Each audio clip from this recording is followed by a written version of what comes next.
All right, well, let's go ahead and get going. So, good morning to all of you. Morning. So, my name's Matt, and we're going to be talking about what's new with Google. So, I've picked out about 5 things that have changed in the last several months that I was kind of excited about. So, some of these may be things you're familiar with, and at the end, if there's anything that I haven't talked about that you guys are kind of excited about, then we'll just kind of like make it a conversation instead of just all me. So, one thing I did want to tell you real quick, since we are in the ViewSonic booth, that what I am presenting on here is a 70-inch interactive panel. So basically, I mean, you can use, I'm going to be doing this to advance through my slides. So you can touch it. It recognizes up to 10 touch points. So if you're like drawing on the screen, you could have, draw with all 10 of your fingers or have 10 people interacting with it all at the same time. So pretty cool stuff. So, okay. Let's jump in and do number 1, which is G Suite training. So this is a pretty cool thing. I don't know if you guys have any idea what I'm talking about here with G Suite training? Okay, all right, so if you don't, basically what has happened is there's this company called Synergize that made this, this way of training on all of your Google tools. And now Google has bought it and has made it completely free. So if you install the G Suite training Chrome extension, then what will happen is you'll get this little button right over here that looks like this. And watch what happens if you click it. If the internet keeps up. So in case it, okay, there we go. All right, so let's pick one of these. Let's do editing and formatting. And let's say we want to change the layout. By default, when you add a slide to your presentation, so it's going to pop this little guy up right here. And it's going to tell you what to do. Change the layout. There are some preset layouts, and then once it's done, let's see if I can skip forward. No, I don't think I can. If you already have. All right, so I'm going to let him kind of talk in the background. But what's nice is that it like darkens your screen and it points to certain things. It basically walks you step by step through all this stuff. So if you've got folks on your campus or for yourself, if there are things about, see like right here, it's showing you exactly what to do. So if you've got folks on your campus or yourself and you're still trying to kind of pick up the whole Google Apps thing, you put in this extension. It's the G Suite training extension. You load that and you hit this little button right here and it will basically give you a tutorial on the screen. So pretty cool stuff. So that's how that works. I need to stop him. Okay, you're done. There we go. Okay, so we're gonna go back here and let's go on to the next one, which is the new Google Sites. Okay, nod your head if you're familiar with the fact that they've updated Google Sites. Okay, so I may or may not spend like a ton of time on this then, but here's basically what the new Google Sites look like. And if you're familiar with the old Google Sites, oh my goodness. It was pretty, in a lot of ways, it was pretty awful in that it took forever to add things to it. It was hard to edit and to change things. And so the new Google Sites is really nice because if you want to add, here's your design first of all, and the layout here is beautiful compared to the old one. If you want to add something to it, you basically just click a text box and then you can just type and it shows up exactly the way that you want it to look. And then it's just as easy as dragging and dropping things on the page. So this makes it 100 times easier to create a website, and actually a good looking website with Google Sites. And so that's something that you couldn't do before. So anyway, if you want to do that, you can just go to sites.google.com, you hit create, and then you just hit new sites, and that creates a new site using all of this.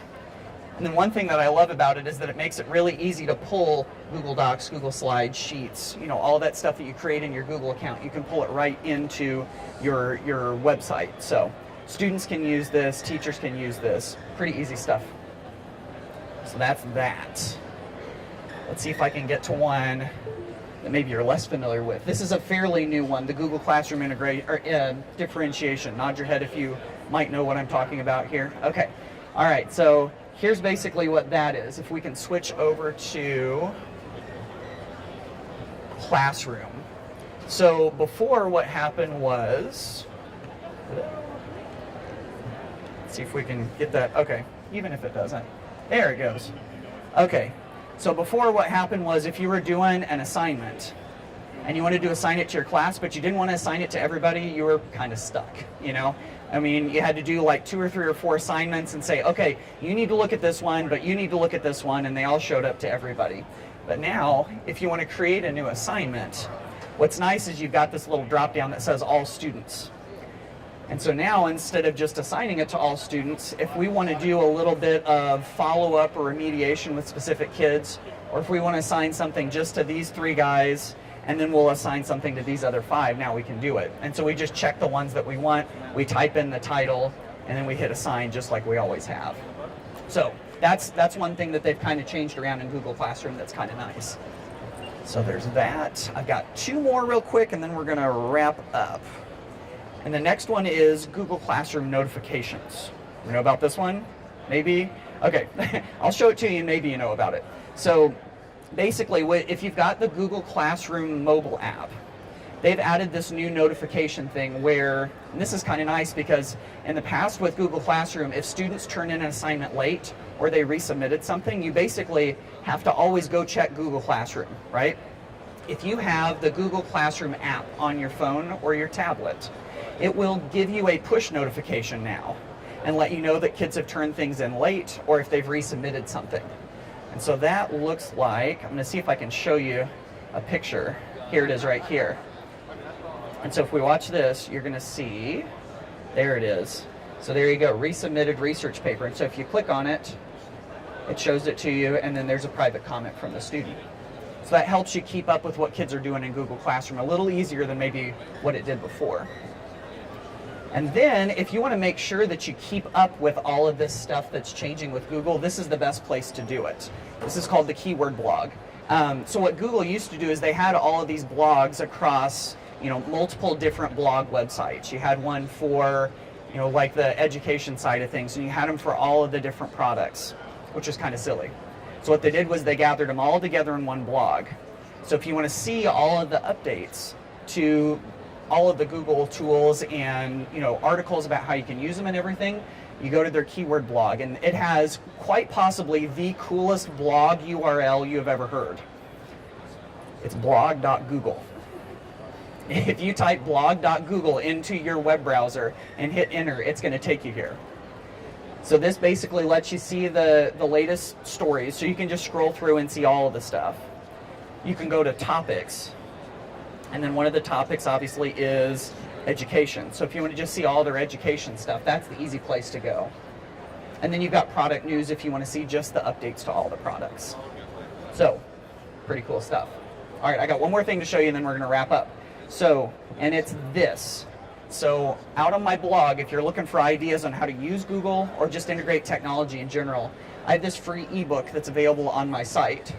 And it's called 101 Practical Ways to Ditch That Textbook. I'm always looking for ways to bring technology and creativity and innovation, stuff like that, into the classroom. So this is just a huge brainstorm of a bunch of those ideas in ebook form. It's got screenshots and links and all sorts of good stuff. So if you go to ditchthattextbook.com/ebook, that's where you can go download that. It'll send it right into your inbox. All right, thanks guys.